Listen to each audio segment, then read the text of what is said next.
Hi, I'm Michelle Risser, and I'm a licensed therapist specializing in perinatal mental health, including OCD. And let's talk about the differences between OCD and anxiety. Everyone experiences stress or anxiety from time to time. However, when the feelings become chronic and start to impact your day-to-day activities and responsibilities, you might be dealing with an anxiety disorder or OCD. To distinguish between the two, it's important to recognize that anxiety relates to chronic distressing thoughts, while OCD is marked by actions on these distressing thoughts. Obsessive compulsive disorder, or OCD, is a mental health condition characterized by compulsions and obsessions. Anxious or intrusive thoughts lead people to act on these urges, resulting in compulsive or repetitive behavior. The goal of the compulsions is to reduce the stress and anxiety that accompany these thoughts. If you want to learn more about obsessive compulsive disorder, we've linked a video we did on OCD, the signs, symptoms, and treatment options in the description below. Common symptoms of OCD include strict rituals or behaviors to calm anxious thoughts, excessive cleaning, repetition, persistent or intrusive thoughts,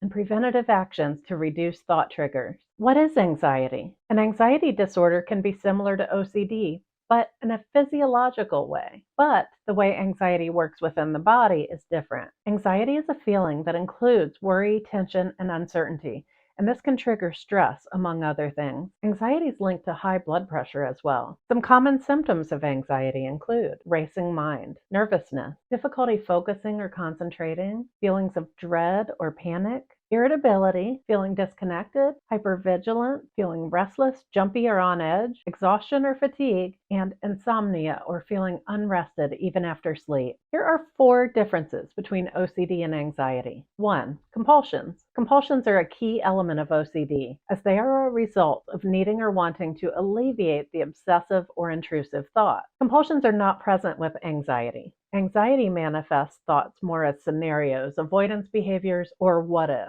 Compulsions make OCD difficult to manage, as engaging in these behaviors is not always possible or advisable. 2. Causes for anxiety. For those with generalized anxiety disorder, or GAD, the sources of one's anxiety may overlap with OCD, but they're also very different. Anxiety for those with OCD may be small, seemingly insignificant details that bother them. On the other hand, someone with generalized anxiety disorder may experience more situational or life-related anxieties. For example, they may also deal with social anxiety, driving anxiety, other types of anxiety, or specific phobias. 3. Duration of anxiety. Someone with an anxiety disorder may have anxiety that only persists until they're able to work through the anxiety attack or the stressor. Someone with OCD may be able to lessen symptoms of anxiety after completing a ritual, but the same anxiety will eventually return. 4. Types of thoughts and behaviors. In anxiety, responses to anxieties are not compulsions. People with OCD feel the need to act immediately, as a person believes that not doing so will lead to negative repercussions or consequences. Is OCD an anxiety disorder? OCD and anxiety are on the same continuum of mental health disorders, and there's a lot of overlap, but they are 2 separate disorders. However, research into OCD shows that there are more differences between anxiety and OCD, which is why we consider the 2 related but not necessarily interchangeable. Treatment for OCD and anxiety. Both will generally include psychotherapy and medication. To determine if you might benefit from anxiety treatment, OCD treatment, or both, exploring your options is the first step towards recovery. To learn more about treatment options, we've linked an OCD treatment and medication in the description below. If you're dealing with OCD and anxiety,